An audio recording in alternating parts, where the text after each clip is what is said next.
Good morning, everyone. I'm meteorologist Mary Kay Kleist. Well, I want to give you an update now on the severe thunderstorms that are moving right through our area right during the height of the morning rush, slowing everyone down with downpours, hail, and even damaging winds. So the warnings now extend from the northern parts of Cook County through DuPage, through Kane, all the way through DeKalb County. This is actually part of a squall line that is moving southward, and it is going to continue pushing those severe thunderstorms in our direction as we go through time. Storms themselves have been moving to the east at about 50 miles per hour. So as we take a look here, the areas that are shaded in that deep red color, that's just indicating where we have that very heavy rain right around O'Hare right now, Des Plaines as well. And all of this, even at the edge of Bellwood, your rain is going to be increasing. This cluster of severe weather is moving toward Jefferson Park, toward Edgewater as well, the North Shore. You've had heavy rain. It's coming back at you. There are also chances of a damaging wind threat with winds perhaps to 60 miles per hour. That's been the history of these storms, and also that 1-inch hail. Then along that line, you can see from Bloomingdale to West Chicago to Milton, even Naperville, especially when you start running along I-88. That's where we're seeing that pounding rain, really creating some localized flooding in spots as you try to make the move on 88. So from Aurora, even Sugar Grove, as you're making your way eastward and start working your way through parts of Oak Brook and into Clarendon Hills as well, you can have that blinding rain for a time as these severe storms continue moving to the east at about 60 miles per hour. So I want to give you an idea of what time you can expect these severe storms to move through. Right now, moving into O'Hare, as we showed you on the recent radar display.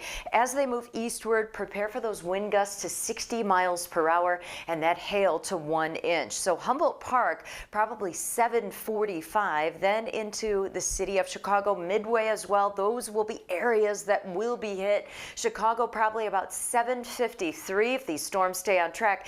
And so far, it's all been part of a powerful line of storms that are marching eastward at 50 to 60 miles per hour. But overall, it seems a 50 mile per hour move to the east has been the trend. So even into Guaranteed Rate Field by 7:58, and then to Woodlawn just after the 8 o'clock hour. So you can plan for damaging winds. We've also had reports of hail up to 1 inch with some of these stronger cells as they continue moving eastward. So we're starting to see now the line move closer to the heart of the city just in time as everybody's getting on the roadways. So just be warned.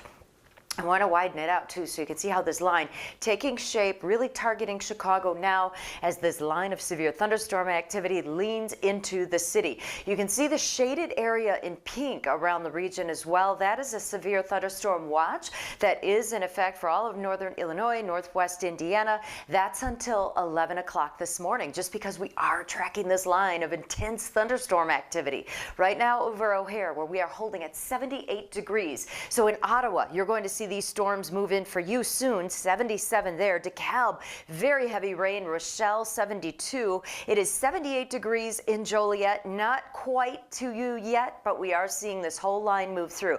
It has to move through our entire viewing area this morning, but right now it's really moving into O'Hare and closer to the loop as well. So you can see all the lightning showing up on our lightning detection network.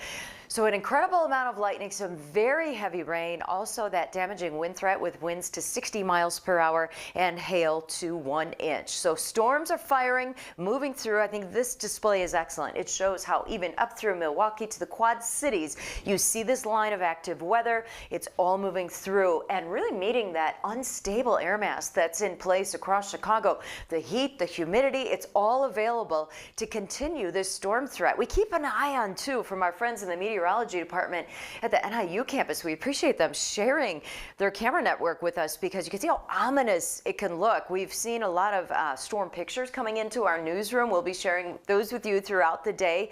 And just know that as we focus now through about lunchtime on this first line, then we'll get a break. But boy, when we are talking about a 90-degree temperature for the afternoon, you could get involved in some late day thunderstorms again, especially around sunset, and some of those could be strong to severe as well. So here's our timing. Round 1 happening now until noon, and then it exits northwest Indiana. So it seems with this first round, those damaging winds to 60 miles per hour, very heavy rain, and the 1-inch hail. Those have been the biggest hazards with round number 1.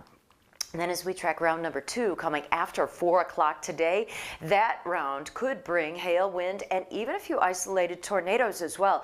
You have to think about how hot we're going to be building our atmosphere today. We're talking 93 degrees in Ottawa today, 92 in Joliet, probably 90 in Kankakee. Even at the lakefront, it'll be super warm because wind flow. You can see the arrows here coming south and southwesterly, pushing Waukegan to 92, and Chicago's Loop, 89 degrees. That's going to do nothing but fuel storm chances for later on, keeping our atmosphere very unstable. Now the key is how much will we clear out after this first round? So as we time this line, you can see through 9 a.m. we are still going to be dealing with pockets of very heavy rain and perhaps some strong to severe thunderstorms.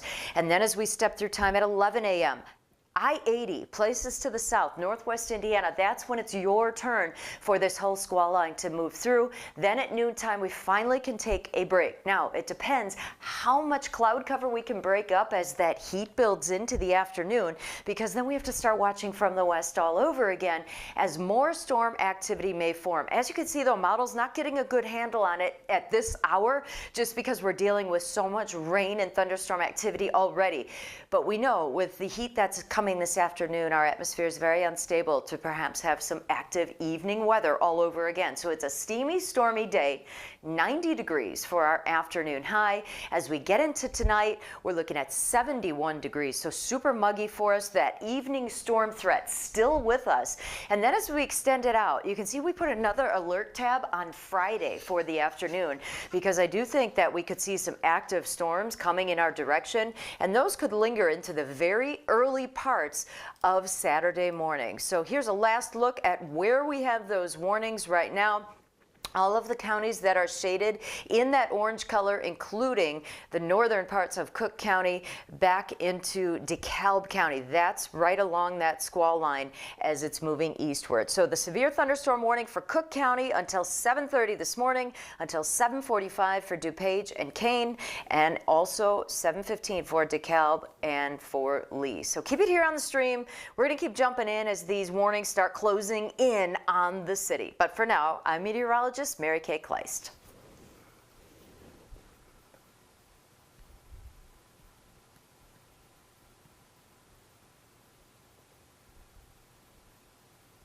Record-breaking flooding is creating dire situations across some other states out in the Midwest, including Minnesota, where this dam could break at any moment. So lots of eyes there.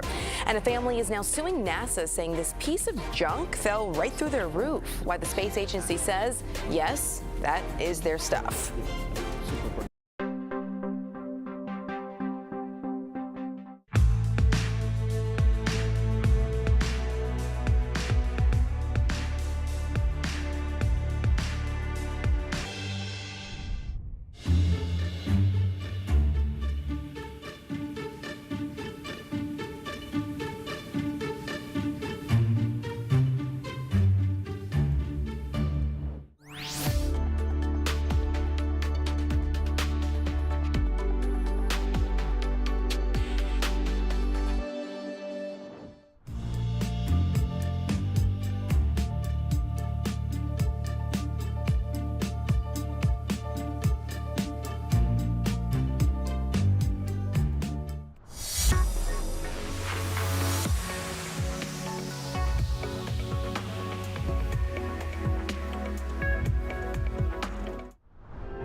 Right now, warning for people living in southern Minnesota. State leaders say rapid floodwaters could push a dam to its breaking point. You could see the current from the Blue Earth River carving out a new path around the Rapidan Dam, pushing trees and homes dangerously close to the roaring water.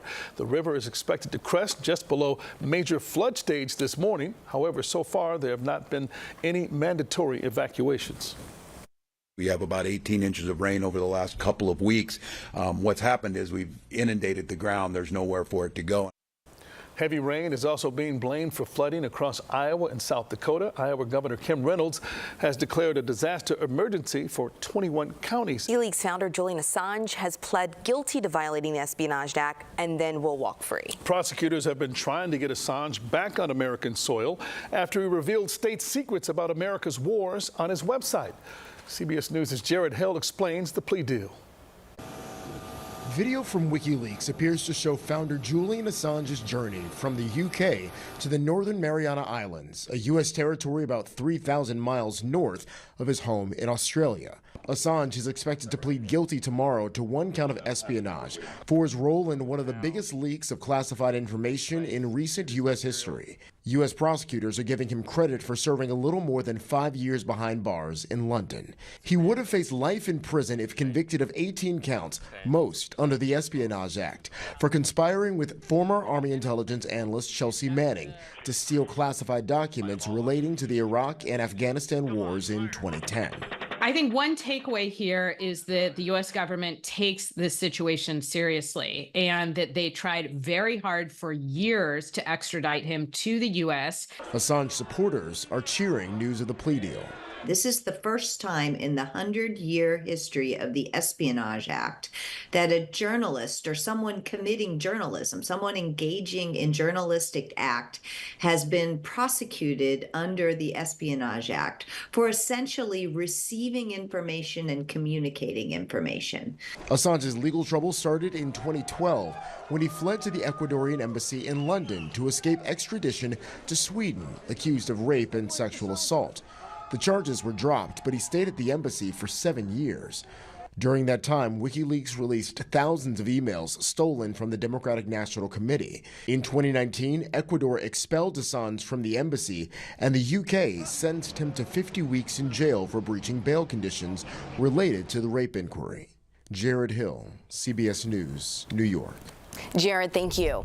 Well, a car possibly filled with fireworks slammed into the airport here, sending one person to the hospital. This was last night at the Burbank Airport in California. Fire crews doused the smoking car after it slammed into a barrier there. Details about the driver haven't been released, but one person was seen being loaded onto this gurney and into an ambulance. And the Supreme Court rejects an appeal from former reality TV star Josh Duggar. Duggar, who was on the TLC show 19 Kids and Counting, was investigated back in 2019 for child pornography and sentenced to 12.5 years in prison. He argued the images came from one of his employees who had a prior sex conviction, but then at trial, the court wouldn't allow that prior conviction as evidence unless Duggar could prove he had access to the computer. Duggar says this violated his Sixth Amendment rights. A federal appeals court affirmed